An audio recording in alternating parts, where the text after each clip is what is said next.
confused when I see it my way. Yes, it goes. Yes, it.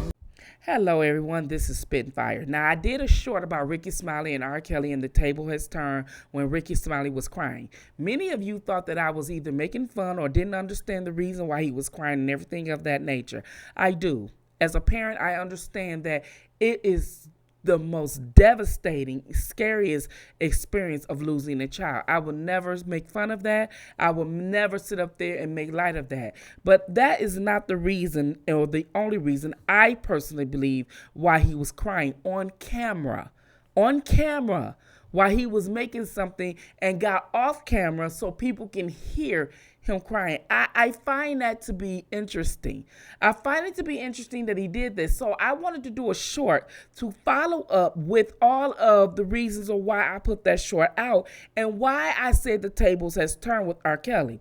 Now, some of you have followed me for many years, okay? From the R. Kelly experience all the way to the Rickey Smiley. I did a video about how Rickey Smiley and the hypocrisy that he and him and everything was going through during this R. Kelly debacle within the last 4 or 5 years.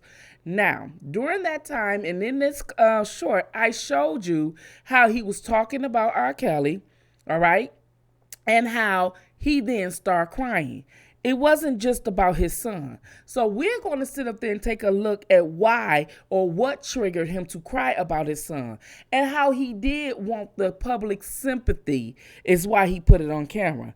And Spitfire just called the shit out. Now, again, it's not to make light of him or his situation. God forbid, because I'm a parent myself. But the fact of the matter is, he is all cap. The fact that he put it on camera and the fact that he got off camera and the fact that he cried and made sure that you guys heard him was one thing. So we're going to sit up there and break this shit down, and I'm going to make a short out of this as well so you guys will understand what it is that I was talking about. Let's pay attention and let's go back down memory lane. Are y'all listening to the show? Yeah, Nevin, I got fired. I got fired for speaking out. That's what started the process of me getting fired. They didn't, Chicago was a major affiliate. I think we was on GCI at the time, and they was carrying Doug Banks' morning show. So when I spoke out against R. Kelly, and they was getting ready to do some kind of event, and they were trying to get R. Kelly to do it. So what they can't have a comedian on your radio show speaking out against R. Kelly, and they were trying to use him to do an event.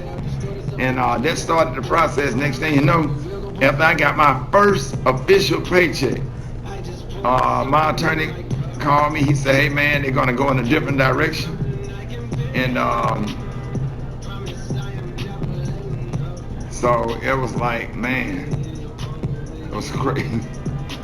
Yeah, let me tell you something about that R. Kelly situation. Man, all them folks ain't finna wake up and just all of a sudden accuse him of all this stuff. I know one of the girls, she used to work with us at 97.9 The Beat in Dallas. We have been knowing this for years. We knew this way before that came out. As a matter of fact, when I was on the Doug Banks morning show, I spoke out against R. Kelly and I got fired eventually. Because the program director in Chicago said that we was getting ready to do something with R. Kelly and they didn't like my comments. And eventually, dog, they got me out of there. And I ended up losing my job because I spoke out against R. Kelly. So, you know what I'm saying? What I've been saying for years.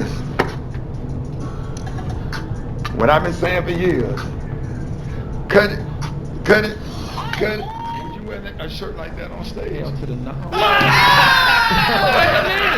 minute now. That shirt. You didn't have to say it like that, Mr. Kelly. R. Kelly in the studio. I asked him, would you wear that shirt right there? He says, Hell to the no.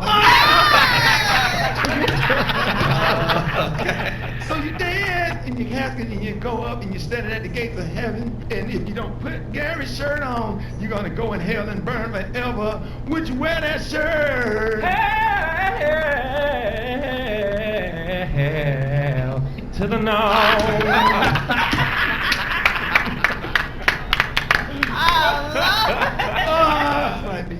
Now, as you can see, during that particular time, I showed you in 2019 when R. Kelly's situation with these court cases were just now on the rise.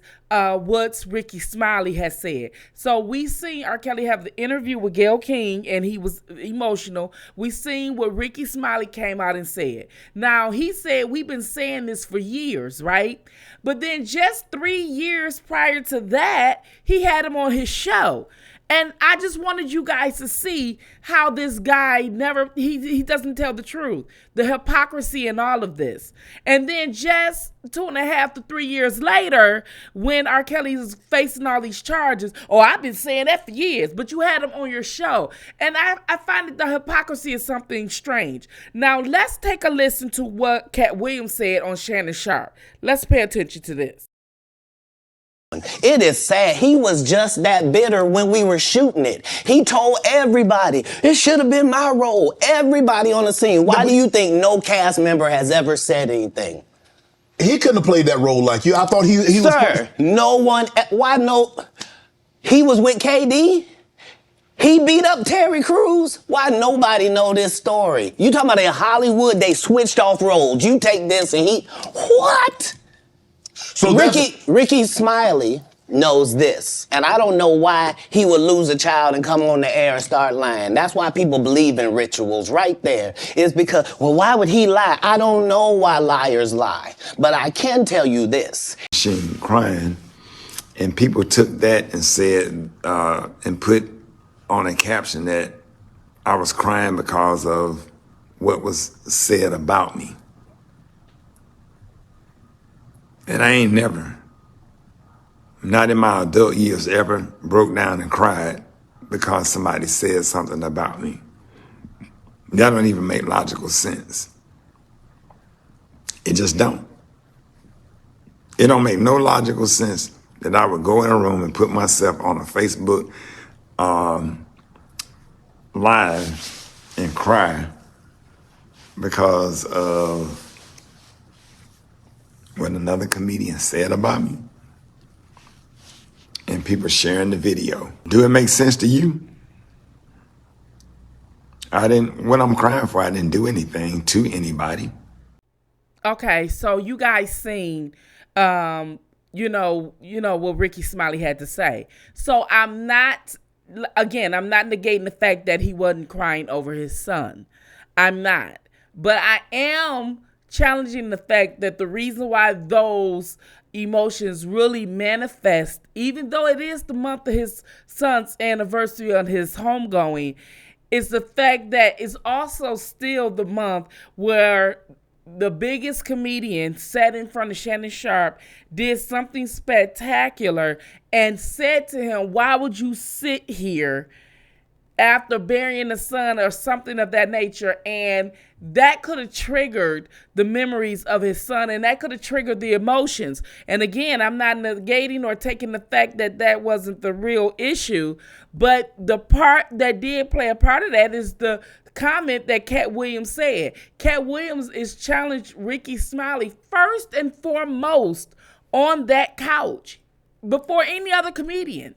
And that was the point of my short that I was getting out. Again, I am a parent. I can only imagine.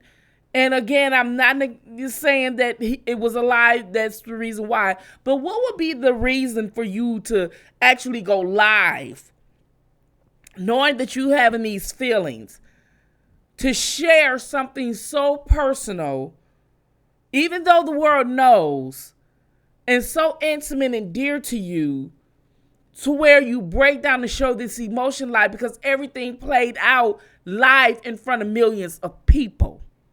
So that was the point of the short, okay? So I hope you guys tune in and y'all know exactly what to do.